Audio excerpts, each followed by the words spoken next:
집안이 너무 형편없어. 유명인도 없고 격이 떨어진다고. 이런 걸 우리가 어떻게 감당하니? 결혼하면 우리 체면부터 세워야 해. 결혼식 당일 아침 제 딸이 시어머니한테 들은 말입니다. 여러분, 이게 말이 됩니까? 저는 62살 김옥남입니다. 전남 작은 어촌 달포에서 30년 넘게 좌판 옥남수산을 꾸려온 생선장수입니다.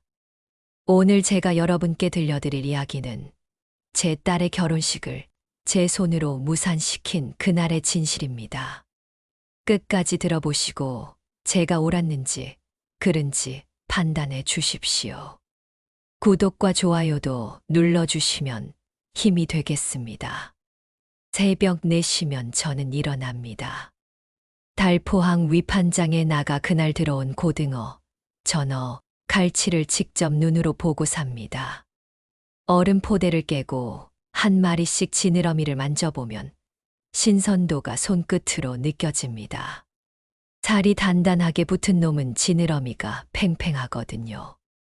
30년을 이렇게 살았습니다. 장갑 낀 손은 거칠어도 제 양심만큼은 반듯하게 지켰습니다. 제 딸 예선은 30살입니다. 읍내 초등학교에서 아이들 가르치는 교사입니다. 착하고 성실한 아이였어요. 제가 새벽부터 좌판 앞에 앉아 있으면 학교 가기 전에 꼭 들러서 따뜻한 차 한 잔 놓고 갔습니다. 그런 딸아이가 어느 날 남자친구를 데려왔습니다. 서울대학병원 레지던트라는 한준우 33살 청년이었습니다. 처음엔 괜찮은 사람 같았습니다. 예의 바르고 딸을 대하는 눈빛도 따뜻했어요. 결혼 이야기가 나왔을 때 딸아이가 제게 조심스럽게 부탁했습니다. 상견례 때 말을 조금만 하라고요. 저는 웃으며 대답했습니다. 말은 짧게, 눈빛은 길게 하마. 괜찮다. 딸아이의 행복을 위해서라면 뭐든 참을 수 있다고 생각했습니다. 광주의 어느 호텔 프라이빗 룸에서 상견례가 있었습니다. 준우 아버지 한석진은 자기 병원을 운영하는 의사였고, 어머니 최미령은 명품 핸드백을 테이블 위에 올려놓고 계셨습니다. 저는 평소 입던 깨끗한 남색 정장을 입고 갔습니다. 시장에서 장사하느라 손이 거칠어서 전날 밤 핸드크림을 여러 번 발랐습니다. 식사 주문을 받을 때였습니다. 사돈 어른 석진 씨가 메뉴판을 보더니 제게 물었습니다. 이런데 낯설 테니 회 대신 안심 스테이크로 드릴까요? 예비 사돈께서 잘 드실 수 있을지 모르겠네요. 저는 속으로 한숨을 삼켰습니다. 30년 넘게 생선을 다뤄온 사람이 회를 못 먹을 것 같습니까? 그래도 참았습니다. 딸을 위해서요. 예비 사부인 미령 씨가 본론을 꺼냈습니다. 솔직히 좀 많이 갖춰 시집 보내셔야 하는데 형편이 되시겠어요? 우리 집은 병원 행사, 학회, 기부 파티가 잦거든요. 사돈 어른 석진 씨도 거들었습니다. 우리 아들 애지중지 키우고 교육도 많이 받았습니다. 예서 양이 내조할 수준이 되겠나 싶어요. 학회 스케줄, 손님 응대, 와인 페어링은 기본이거든요. 예비 사부인 미령 씨의 시선이 제 딸을 훑었습니다. 위에서 아래로 마치 물건을 감정하듯이요. 상견례 맞춤 정장이 보통인데 결혼 사진엔 좌판 느낌은 안 보이게 해주세요. 요즘은 품격이 중요하니까요. 그 순간 제 가슴이 철렁 내려앉았습니다. 좌판 느낌이라니요. 제가 30년을 새벽부터 밤까지 땀 흘려 일하며 딸 하나 키운 그 좌판이 부끄러운 겁니까? 예비 사돈 어른 석진 씨는 미리 준비해온 분담표까지 꺼냈습니다. 혼수, 예식, 신혼집 보증금을 6대4로 나누자면서 의사 집안에서 기본으로 세팅해야 할 게 있다고 했습니다. 신부 측에선 혼수와 예단을 수준에 맞게 준비하라는 겁니다. 저는 조용히 물었습니다. 그 수준이 사람의 수준은 아니겠지요? 미령 씨가 가벼운 미소를 지었습니다. 오해 마세요. 환경을 걱정하는 거예요. 의사 집안 며느리는 희생이 필요하니까요. 그때 제 딸의 얼굴을 봤습니다. 창백하게 굳어 있더군요. 오늘은 참는다. 딸을 위해. 하지만 선을 넘으면 그땐 엄마의 차례다. 마음속으로 다짐했습니다. 상견례가 끝나고 며칠 뒤 사부인 미령 씨한테서 문자가 왔습니다. 우리 집은 품격을 중시해요. 행여난 노파심에서 하는 말인데 행동거지 조심했으면 합니다. 곧이어 혼수 리스트가 내려왔습니다. VIP 홀 고정, 보증금 6대4, 고가 예물까지. 제 딸이 부담스럽다고 하자 준우는 부모님 스타일이라며 넘어갔습니다. 저는 딸을 불러 안았습니다. 형편껏 하자. 급할수록 숨부터 고르자. 그렇게 말하면서도 제 가슴 한구석엔 불편한 예감이 자리 잡고 있었습니다. 이 혼사가 정말 제 딸을 행복하게 해줄 수 있을까요? 본식 일주일 전이었습니다. 사부인 미령 씨가 두툼한 서류 봉투를 들고 저희 집에 찾아왔습니다. 혼전 계약서라고 하더군요. 요즘은 다들 이렇게 한다면서 자연스럽게 테이블 위에 펼쳤습니다. 저는 돋보기를 꺼내 천천히 읽어 내려갔습니다. 첫 장부터 심장이 철렁했습니다. 신혼집 명의는 전부 신랑 단독.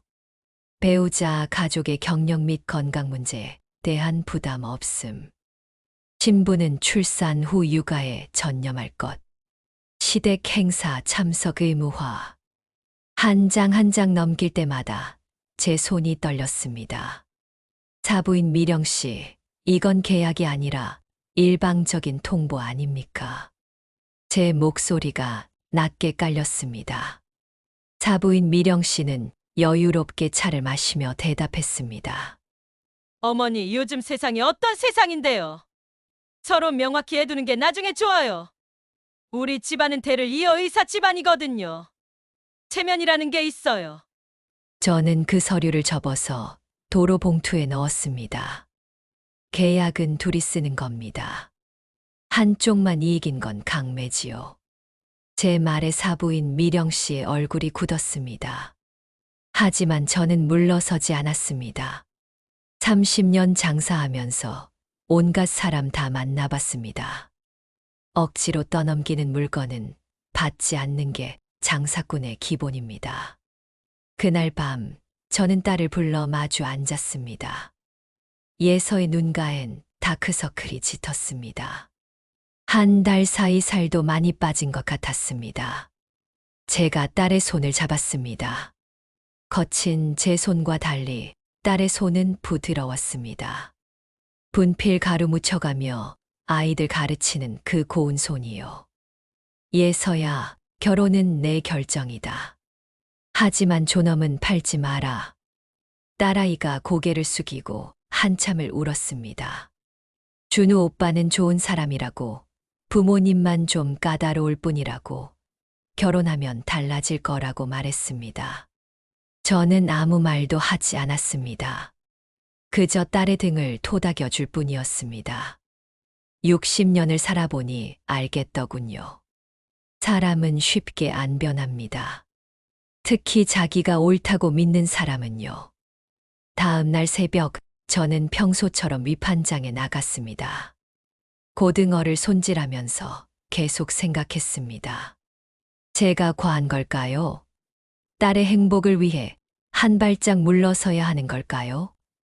옆 좌판 순자 언니가 제 표정을 보더니 물었습니다. 옥남아, 무슨 일 있냐? 얼굴이 왜 그래? 저는 상견례 이후 일들을 털어놨습니다. 순자 언니는 한숨을 쉬며 말했습니다.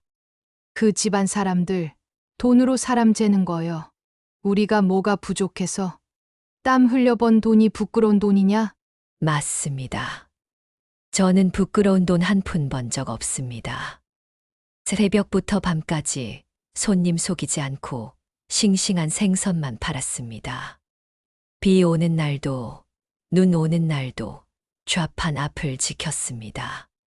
그렇게 딸 하나 대학 보내고 교사로 키웠습니다. 그게 왜 부끄럽습니까? 본식 4일 전 예식장에서 리허설이 있었습니다. 저는 조금 늦게 도착했는데 입구에서 사부인 미령 씨와 웨딩 플래너가 이야기하는 소리가 들렸습니다. 신부 쪽 하객이 많지 않다고 들었어요. 뒤쪽 좌석은 좀 비워두고 신랑 쪽으로 채우는 게 어떨까요? 플래너가 조심스럽게 물었고 사부인 미령 씨가 단호하게 답했습니다. 당연하죠. 빈자리 보이면 창피하잖아요. 신부 측 친척석은 후열로, 어머니는 기둥 뒤 보조 의자에 앉으시면 돼요. 사진 찍을 때 눈에 띄지 않게요. 그 순간 제 발이 그 자리에 박혔습니다. 기둥 뒤 보조 의자라니요. 제가 딸 하나 키운 엄마가 딸의 결혼식에서 기둥 뒤에 숨어 앉아야 한다는 겁니까? 가슴이 먹먹했습니다. 분노보다는 서글픔이 먼저 올라왔습니다. 리허설이 끝나고 집으로 돌아오는 길, 저는 달포항을 한참 바라봤습니다.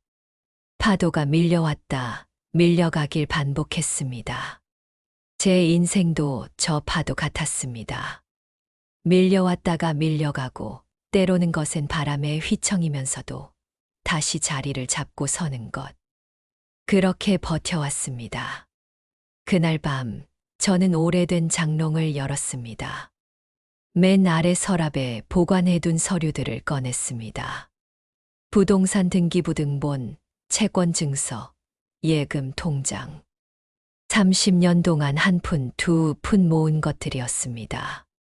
누구한테 빌리지 않고, 누구 밑에 기대지 않고, 오직 제 손으로 일궈낸 것들이요. 저는 그 서류들을 천천히 넘겼습니다. 사돈어른네는 제가 그저 좌판에서 생선이나 파는 무지렁이인 줄 아시겠지요. 하지만 저도 준비는 해왔습니다. 만약의 경우를 대비해서요. 다만 쓰고 싶지 않았을 뿐입니다. 예의가 남아있는 한은요. 창밖으로 달빛이 쏟아져 들어왔습니다. 예식까지 이틀 남았습니다. 저는 조용히 눈을 감았습니다. 마지막까지 지켜보겠습니다. 혹시라도 그분들이 사람의 도리를 깨닫기를. 하지만 만약 그날 제 딸의 존엄이 다시 한번 짓밟힌다면 그땐 엄마의 차례입니다. 결혼식 당일 아침 저는 새벽 4시에 눈을 떴습니다. 평소 습관대로요. 하지만 위판장에 가는 대신 옷장 앞에 서서 한참을 서 있었습니다. 딸의 결혼식에 입고 갈 옷이었습니다. 남색 한복, 작년에 맞춘 거였습니다. 딸이 언젠가 결혼하면 이쁘게 입고 가겠다고 마음먹고 장만한 옷이었지요. 손으로 한복 저고리를 쓰다듬었습니다. 고운 명주천이 손끝에 스쳤습니다. 거친 제 손과는 어울리지 않는 부드러움이었습니다. 거울 앞에 서서 한복을 입었습니다. 60이 넘은 제 모습이 낯설게 느껴졌습니다. 주름진 얼굴, 굽은 허리. 30년을 새벽 찬바람 맞으며 좌판 앞에 앉아 있었던 세월이 고스란히 새겨져 있었습니다. 예식장으로 가는 차 안에서 딸이 제 손을 꼭 잡았습니다. 말은 없었지만 그 손의 떨림으로 알 수 있었습니다. 불안해하고 있다는 걸요. 저는 딸의 손을 두 손으로 감싸 쥐었습니다. 괜찮다, 엄마가 있다. 말로는 하지 않았지만 그 마음이 전해지길 바랐습니다. 예식장에 도착했습니다. 화려한 샹들리에가 달린 대형 홀이었습니다. 신랑 측 입구엔 벌써부터 사람들이 줄지어 서 있었습니다. 양복배 입은 신사들, 명품 핸드백 든 부인들, 사돈어른 병원 관계자들과 학회 인사들이라고 했습니다. 신부 대기실로 향했습니다. 복도를 지나는데 웨딩 플래너가 배치표를 들고 직원들에게 지시하는 소리가 들렸습니다. 신부 측 친척석은 후열로 배치하세요. 신랑 측 VIP 좌석은 전면 중앙으로요. 제 가슴이 서늘해졌습니다. 리허설 때 들었던 그 말이 현실이 되고 있었습니다. 대기실 문을 열었을 때 사부인 미령 씨가 먼저 와 계셨습니다. 딸의 한복 고름을 만지작거리며 뭔가 확인하고 계셨습니다. 제가 들어서자 고개를 들어 저를 보더니 가벼운 미소를 지었습니다. 그 미소가 왠지 불편했습니다. 어머니 오셨어요? 오늘 식순표 보셨죠? 신부 측 가족은 후열 쪽에 앉으시면 돼요. 담담한 목소리였습니다. 마치 날씨 이야기하듯 자연스럽게 말했습니다. 저는 대답하지 않았습니다. 그저 딸의 얼굴을 바라봤습니다. 화장을 하고 있었지만 딸의 눈빛은 불안으로 흔들리고 있었습니다. 식이 시작되기 30분 전, 저는 식장 안으로 들어갔습니다. 그리고 그 광경을 봤습니다. 신랑 측 좌석은 발 디딜 틈 없이 꽉 차 있었습니다. 반면 신부 측은 앞쪽 몇 줄만 사람들이 앉아 있고 뒤는 텅 비어 있었습니다. 제가 앉을 자리라고 안내받은 곳은 정말로 기둥 뒤 보조 의자였습니다. 순자 언니와 동네 이웃들이 저를 보고 손을 흔들었습니다. 모두 단정한 옷차림으로 앉아 계셨습니다. 그분들 얼굴을 보니 가슴이 먹먹했습니다. 저를 위해, 제 딸을 위해 먼 길을 와주신 분들이었습니다. 하지만 그분들이 앉은 자리는 맨 뒷줄 구석이었습니다. 예서가 입장을 기다리는 동안 사부인 미령 씨가 다시 대기실로 들어왔습니다. 딸의 드레스를 한 번 더 정돈하는 척하며 딸의 귀에 속삭였습니다. 그런데 그 목소리가 제게도 들렸습니다. 오늘 유명 인사들이 많이 와. 아무래도 신부 쪽이 좀 부족하니 눈에 많이 띄지 않는 게 좋을 것 같아. 사회 동선은 우리 쪽이 꾸릴 테니 신부 쪽 가족은 조용히 앉아 있으시라 그래. 딸의 얼굴이 창백해졌습니다. 제 주먹이 저도 모르게 꽉 쥐어졌습니다. 참아라. 아직은 참아라. 스스로에게 되뇌었습니다. 식이 시작됐습니다. 신랑이 먼저 입장했습니다. 준우는 긴장한 얼굴로 단상에 올랐습니다. 이어서 딸이 입장할 차례였습니다. 문이 열리고 하얀 드레스를 입은 딸이 천천히 걸어 들어왔습니다. 버질로드를 걷는 딸의 모습을 보니 눈시울이 뜨거워졌습니다. 그런데 딸이 신부 측 하객석을 보는 순간 발걸음이 흔들렸습니다. 빈자리들이 눈에 들어온 거지요. 딸의 눈빛이 흔들렸습니다. 제 가슴이 쿵 내려앉았습니다. 바로 그때였습니다. 사부인 미령 씨의 목소리가 식장에 울려 퍼졌습니다. 봐, 창피하지. 신랑 쪽은 발 디딜 틈이 없는데 신부 쪽은 휑하잖아. 식장이 일순간 조용해졌습니다. 모든 시선이 사부인 미령 씨에게로 쏠렸습니다. 하지만 사부인 미령 씨는 멈추지 않았습니다. 손가락으로 예서를 가리키며 계속 말을 이었습니다. 집안이 너무 형편없어. 유명인도 없고 격이 떨어진다고. 이런 걸 우리가 어떻게 감당하니? 결혼하면 우리 체면부터 세워야 해. 예서가 그 자리에 얼어붙었습니다. 하얀 드레스를 입은 채 부들부들 떨고 있었습니다. 웅성거림이 객석에서 번졌습니다. 축의금 담당 직원이 수군거리는 소리도 들렸습니다. 신부 쪽 봉투는 얄팍하대요. 준우는 그저 고개만 떨구고 있었습니다. 어머니를 말리지도 예서를 감싸지도 않았습니다. 그냥 서 있을 뿐이었습니다. 제 눈빛이 고요하게 가라앉았습니다. 60년을 살면서 배운 게 있습니다. 참을 만큼 참았으면 이제는 설 때가 있다는 것. 제 딸이 모욕당하는 걸 더 이상 보고만 있을 수는 없었습니다. 저는 천천히 자리에서 일어섰습니다. 기둥 뒤 보조 의자를 조용히 밀어 놓았습니다. 그리고 버질로드를 따라 단상을 향해 걸어갔습니다. 주례가 막 입을 때려는 참이었습니다. 잠깐만요. 제가 손을 들었습니다. 식장이 다시 한번 조용해졌습니다. 모든 시선이 저에게로 쏠렸습니다. 저는 단상 앞에 섰습니다. 그리고 천천히 또박또박 말했습니다. 마지막 참음이 끝났습니다. 식장의 모든 시선이 저에게 쏠렸습니다. 300명도 넘는 하객들 앞에서 저는 단상 앞에 섰습니다. 제 심장이 쿵쾅거렸습니다. 60평생 이렇게 많은 사람 앞에 서본 적이 없었습니다. 하지만 떨리는 건 손끝뿐이었습니다. 제 목소리만큼은 또렷했습니다. 사람을 귀하게 여기지 않는 집과는 사돈 못합니다. 첫 마디를 꺼내자 식장이 술렁이기 시작했습니다. 사부인 미령 씨의 얼굴이 붉어졌습니다. 감히 누가 하고 소리치려는 순간 저는 다시 말을 이었습니다. 오늘 이 혼사 없던 일로 하겠습니다. 정적이 흘렀습니다. 누군가 헛기침하는 소리, 누군가 숨 죽이는 소리만 들렸습니다. 사부인 미령 씨가 벌떡 일어섰습니다.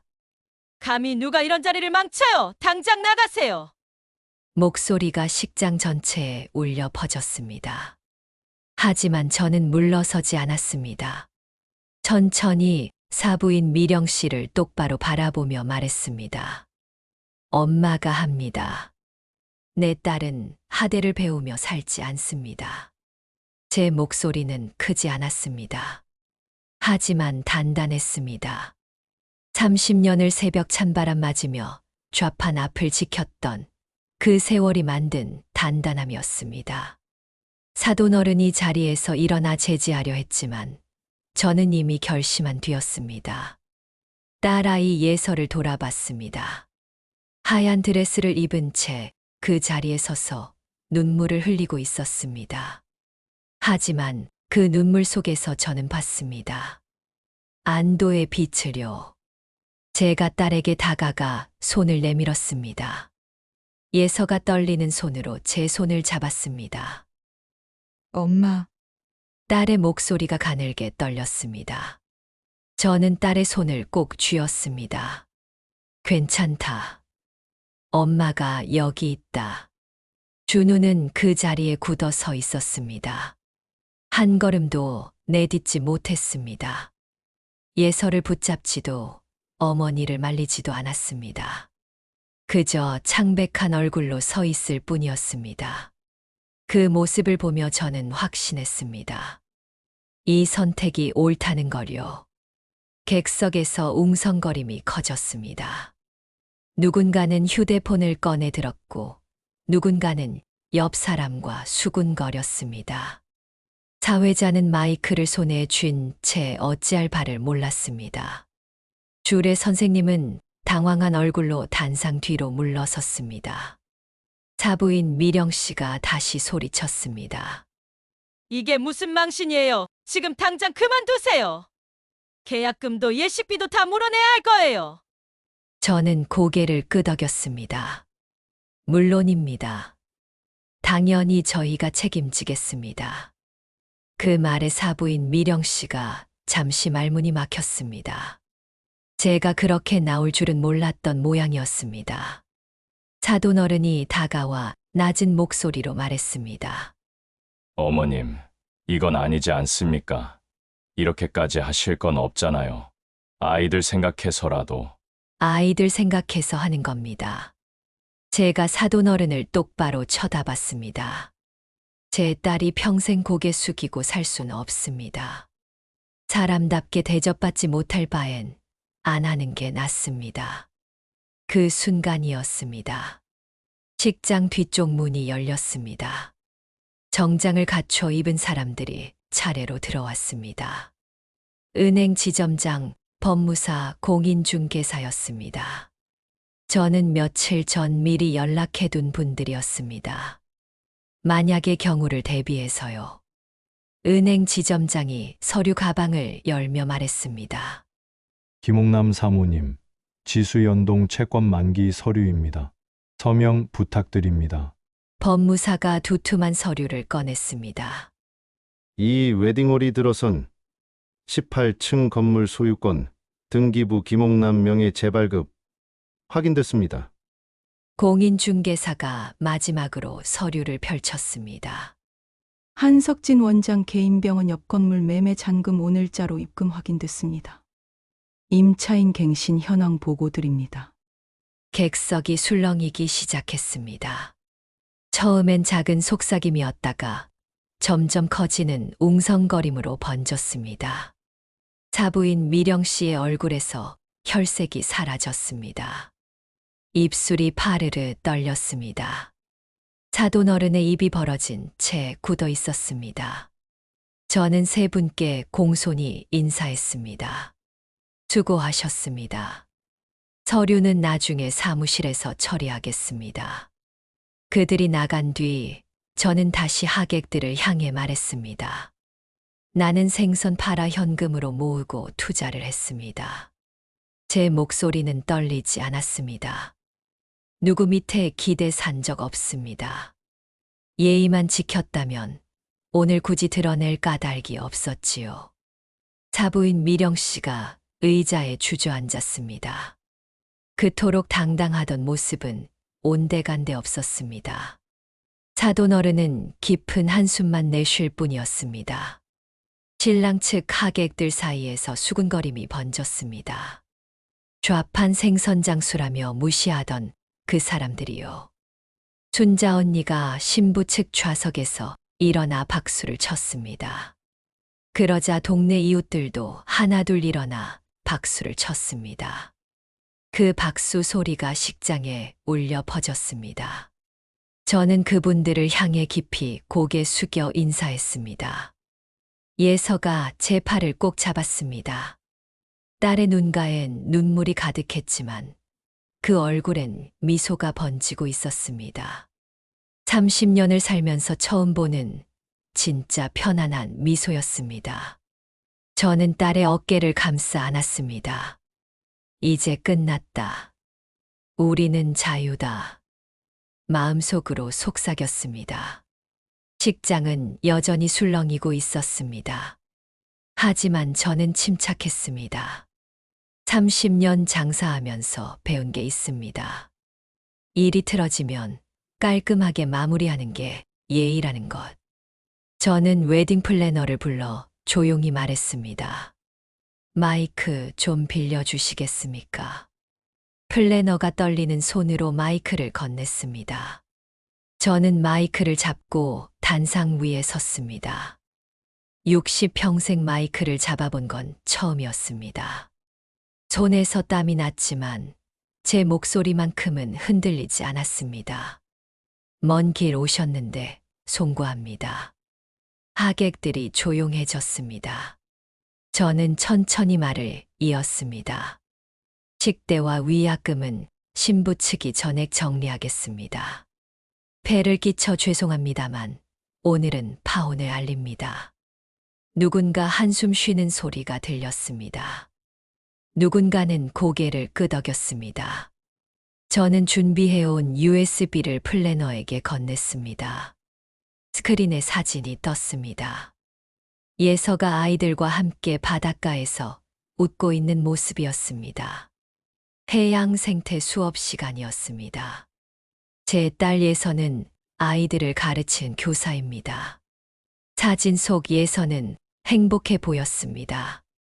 아이들 손을 잡고 조개 껍데기를 보여주며 환하게 웃고 있었습니다. 저는 그 사진을 바라보며 계속 말했습니다. 좋은 사람 만나 행복하게 살라고 키웠습니다. 하지만 행복은 돈이나 집안으로 사는 게 아니더군요. 객석에서 작은 박수 소리가 들렸습니다. 신부 측 하객 중 한 분이었습니다. 그 박수가 조금씩 번져갔습니다. 예식비 일부와 제 수익 중 일부는 마을 어린이 바다도서관과 장학금으로 쓰겠습니다. 다음 슬라이드엔 달포 마을 아이들 사진이 떴습니다. 책을 읽고 바다에서 뛰어노는 아이들이었습니다.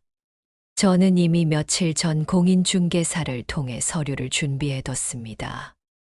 이런 일이 벌어질 줄 알았기 때문입니다. 예서는 자신을 존중해주는 사람과 다시 꽃길을 걸을 겁니다. 딸아이가 제 팔을 꼭 껴안았습니다. 떨리는 어깨를 제 가슴에 기댔습니다. 저는 딸의 등을 토닥였습니다. 괜찮다, 이제 괜찮다. 말없이 전해지는 위로였습니다. 준유가 단상 아래에서 고개를 들었습니다. 창백한 얼굴이었습니다. 그는 예서를 향해 한 걸음 다가섰습니다. 하지만 예서는 고개를 저었습니다. 그리고 조용히 단호하게 말했습니다. 준우 오빠, 미안해요. 저는 이렇게 살 수 없어요. 준우의 눈가에 눈물이 맺혔습니다. 하지만 그는 아무 말도 하지 못했습니다. 그저 깊게 고개를 숙일 뿐이었습니다. 어쩌면 그도 알고 있었는지 모릅니다. 이 결혼이 잘못됐다는 것을요. 이게 무슨 망신이야? 결혼식을 망쳐놓고 돈으로 해결해? 우리 하객들 앞에서 창피를 줘? 이런 일방 파혼은 법적으로 문제야 손해배상 청구할 겁니다. 우리 병원 체면을 여전히 뭐가 잘못된지도 모르고 난리를 치는 사람들. 그때 은행 지점장의 휴대폰이 울리고 잠시 확인 후 모두가 듣는 앞에서 또렷이 보고했습니다. 한 가지 더 보고드립니다. 한석진 원장 개인병원 건물 3분기 연체 누적에 따라 담보권 실행 확정. 다음 달 12일 경매기일 통지되었습니다. 낙찰 예상 1순위 해안PFV 유한회사 대표이사는 김옥남 여사님으로 등재되어 있습니다.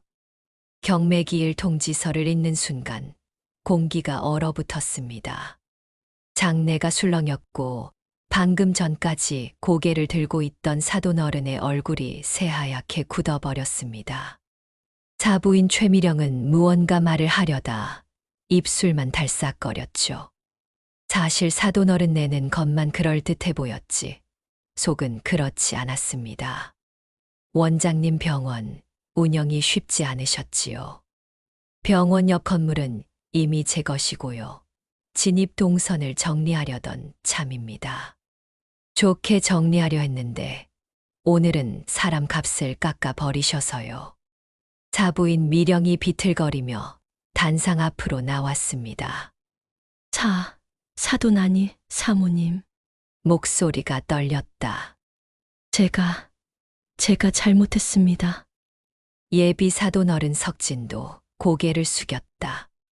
명함 지갑을 쥔 손이 파르르 떨렸다. 제 불찰입니다. 병원만은 직원들이 걸려 있어요. 부디 한 번만. 그렇게 두 사람은 무릎을 꿇었습니다. 수백 명의 하객 앞에서 조금 전까지 신부 쪽은 격이 떨어진다고 손가락질하던 그 자리에서 땅바닥에 무릎이 닿았습니다. 죄송합니다. 저희가 오만했습니다. 예서에게 사모님께 큰 무례를 범했습니다. 제발 병원만은. 싹싹 빌었다. 하객석 여기저기서 한숨이 새어나왔는데 누군가는 고개를 돌렸고 누군가는 차마 쳐다보지 못했죠. VIP석에 앉았던 인사들은 조용히 자리를 정리하기 시작했습니다. 예서는 눈물을 삼키며 엄마의 손을 꼭 잡았어요. 사과는 받겠습니다.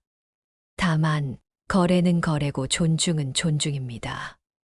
직원들이 다치지 않게 운영권 인수로 풀지 경매 절차로 갈지는 변호사와 상의해서 통지 드리겠습니다. 이 말을 하고 나니 예비 사부인 미령이 팔소매를 부여잡더군요. 정말 한 번만. 사회자가 정중히 개입했다. 진행팀, 동선 정리 부탁드립니다. 안내 요원들이 조심스럽게 두 사람을 일으켰고 사부인 미령 씨는 의자에 앉은 채 말이 없었습니다. 그토록 당당하던 분이 작아 보였습니다. 사돈 어른은 한숨만 내쉬며 고개를 떨구고 있었습니다. 그들 주변의 하객들도 어색한 침묵 속에 있었습니다. 저는 마이크를 내려놓고 딸의 손을 잡았습니다. 함께 단상에서 내려왔습니다. 버질로드를 따라 천천히 걸었습니다. 이번엔 입장이 아니라 퇴장이었습니다. 하지만 이상하게도 가슴이 가벼웠습니다. 식장 문을 열고 나가려는 순간이었습니다. 순자 언니와 동네 이웃들이 우르르 따라 나왔습니다. 언니가 제 손을 꼭 잡았습니다. 옥남아, 잘했다. 정말 잘했어. 목이 메인 목소리였습니다. 다른 이웃들도 하나둘 다가와 제 어깨를 두드렸습니다. 수고했다고, 멋지다고, 당당했다고 말해 주었습니다. 그 말들이 제 가슴에 스며들었습니다. 60평생 이렇게 많은 위로를 받아본 적이 없었습니다. 밖으로 나오니 햇살이 따사로웠습니다. 바닷바람이 불어왔습니다. 비린내 섞인 익숙한 바람이었습니다. 예서가 제 손을 놓지 않고 있었습니다. 저는 딸을 돌아봤습니다. 후회 안 하니? 딸이 고개를 저었습니다. 눈물이 흘러내렸지만 얼굴엔 미소가 번졌습니다. 아니요, 엄마. 이제야 숨 쉴 것 같아요. 그 말을 듣는 순간 제 눈가도 뜨거워졌습니다. 60이 넘어 자식 키우며 흘린 눈물보다 오늘 흘린 눈물이 더 뜨거웠습니다. 하지만 이 눈물은 아픔의 눈물이 아니었습니다. 안도의 눈물이었습니다. 순자 언니가 말했습니다. 옥남아, 우리 달포로 가자. 횟집 가서 소주나 한잔하자고. 저는 고개를 끄덕였습니다. 그리고 예서를 돌아봤습니다. 엄마, 좌판 옷으로 갈아입고 갈까? 딸이 웃으며 말했습니다. 저는 웃음이 나왔습니다. 그래, 좌판 옷이 어때서요? 그게 제 진짜 모습인걸요. 우리는 함께 주차장으로 걸어갔습니다. 뒤에서 식장 문이 열리는 소리가 들렸습니다. 아니, 이게 무슨 일이야? 결혼식 날 파혼 선언이라니. 살다 별일을 다 겪어보네 허참네. 하객들이 하나둘 나오는 소리, 수군거리는 소리. 하지만 저는 뒤돌아보지 않았습니다. 앞만 보고 걸었습니다. 차에 올라타 시동을 걸었습니다. 내비게이션에 달포항을 입력했습니다. 예서가 조수석에서 창밖을 바라봤습니다. 하얀 드레스를 입은 채였지만 그 얼굴은 편안해 보였습니다. 엄마, 고마워요. 딸의 말에 저는 대답 대신 손을 내밀었습니다. 딸이 제 손을 잡았습니다. 거친 엄마 손과 부드러운 딸의 손이 포개졌습니다. 차는 천천히 달포를 향해 달렸습니다. 창밖으로 바다가 보이기 시작했습니다. 파도가 밀려왔다, 밀려가고 있었습니다. 제 인생처럼요. 달포로 돌아온 지 석 달이 지났습니다. 새벽 4시, 저는 여전히 위판장에 나갑니다. 고등어 눈을 보고 전어 비늘을 만지며 오늘도 장사를 시작합니다. 달라진 건 하나 있습니다. 예서가 주말마다 좌판에 나와 저를 돕는다는 것입니다. 처음엔 말렸습니다. 교사가 생선 좌판에 나오는 게 체면이 깎이는 일이라고 생각했습니다. 하지만 딸이 말했습니다. 엄마, 이게 부끄러운 일인가요? 땀 흘려 일하는 게 왜 창피해요? 그 말을 듣고 저는 더 이상 말리지 않았습니다. 결혼식 이후로 소문이 퍼졌습니다. 달포는 작은 마을이니까요. 처음엔 걱정하는 사람들도 있었습니다. 옥남이가 너무 과하게 한 거 아니냐고. 딸 시집 보내려면 좀 참지. 하지만 순자 언니가 단호하게 말했습니다. 참는 게 미덕이 아니요. 잘못된 걸 바로잡는 게 미덕이제. 그 말이 마을에 퍼졌고 하나둘 제 편이 늘어갔습니다. 장을 보러 오는 아주머니들이 말했습니다. 옥남 씨, 잘하셨어요. 우리도 그렇게 살고 싶었는데 용기가 없었어요. 그 말들이 위로가 됐습니다. 어느 날 뜻밖의 전화가 왔습니다. 준우였습니다. 떨리는 목소리로 말했습니다. 예서 씨와 통화할 수 있을까요? 저는 딸에게 전화를 건넸습니다. 예서가 잠시 망설이더니 전화를 받았습니다. 대화는 길지 않았습니다. 10분쯤 지나 예서가 전화를 끊었습니다. 딸의 얼굴은 담담했습니다. 준우 오빠가 사과했대요. 어머니도 많이 반성하신다고. 하지만 예서는 고개를 저었습니다. 엄마, 전 괜찮아요. 돌아갈 생각 없어요. 딸의 목소리는 단호했습니다. 저는 안도했습니다. 딸이 흔들리지 않는다는 것이에요. 바다도서관 건립도 시작됐습니다.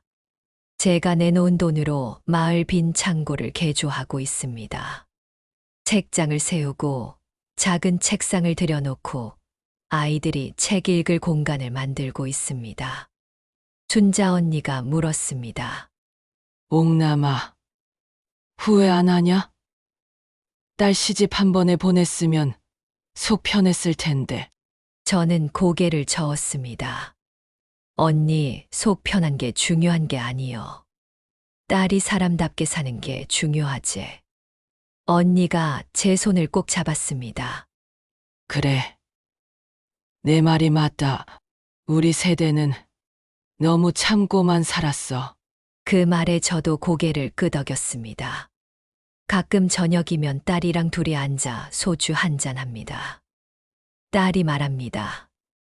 엄마, 그날 정말 멋있었어요. 저는 웃으며 대답합니다. 엄마도 무서웠다. 사실 그날 단상에 섰을 때 다리가 후들거렸습니다. 300명 앞에서 혼자 서 있는 게 얼마나 무서운지 아십니까?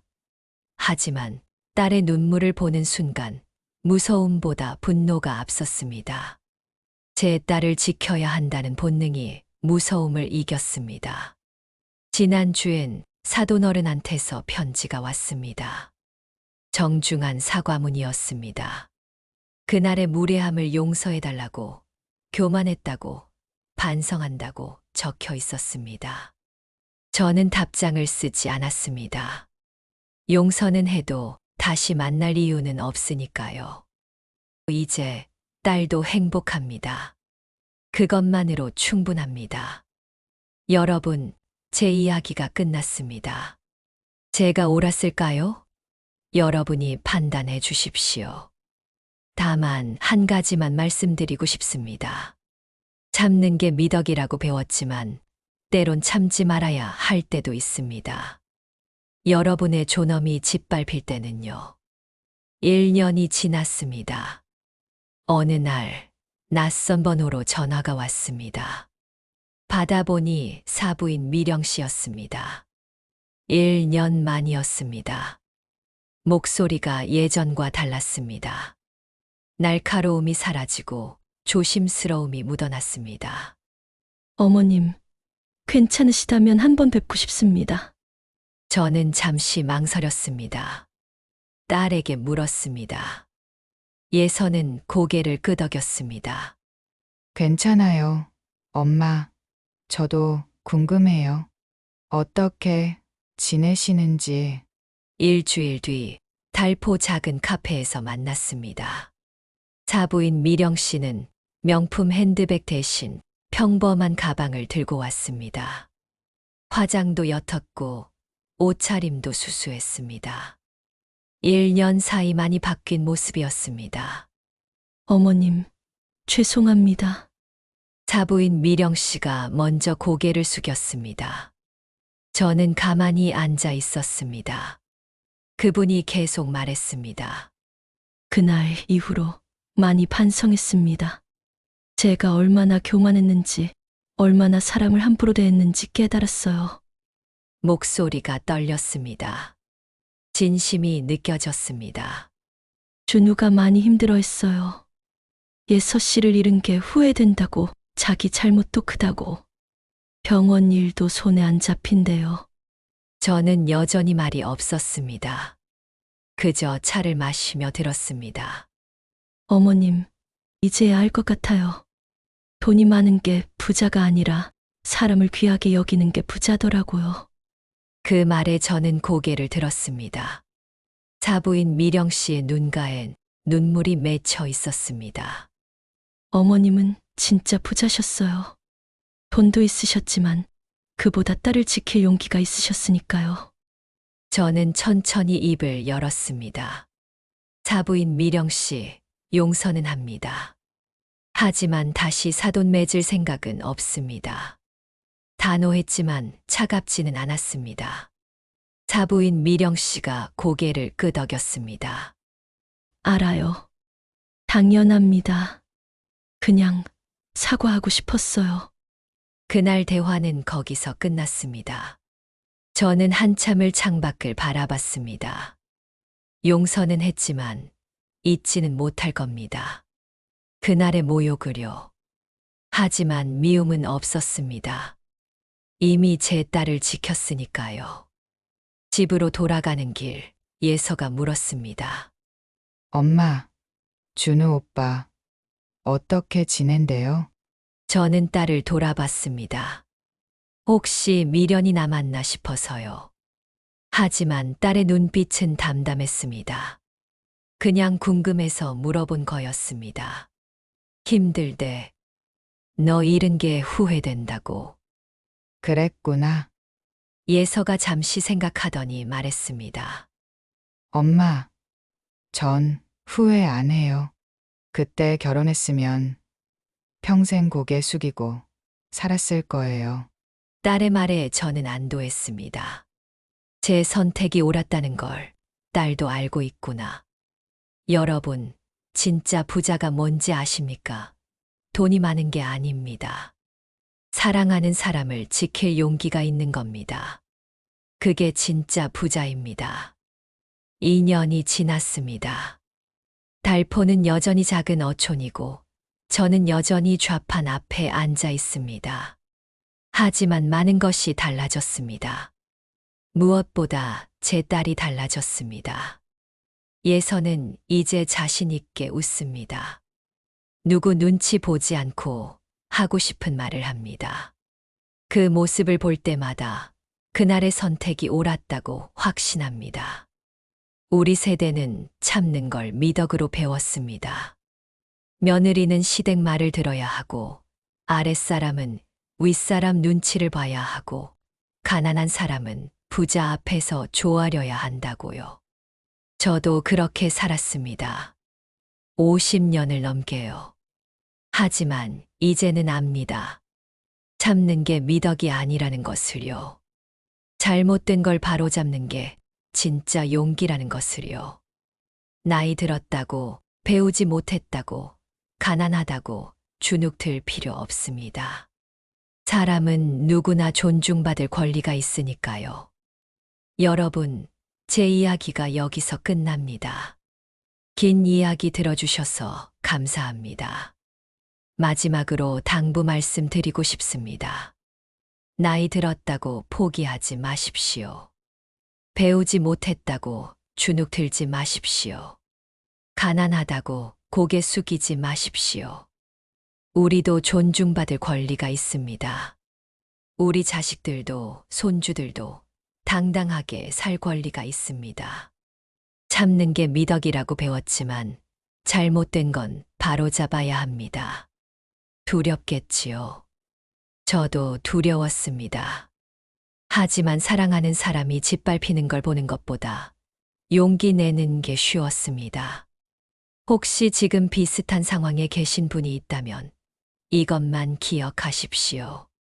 당신은 혼자가 아닙니다. 당신 편에 서줄 사람이 반드시 있습니다. 그리고 무엇보다 당신 자신이 가장 강한 편입니다. 감사합니다. 건강하십시오. 행복하십시오.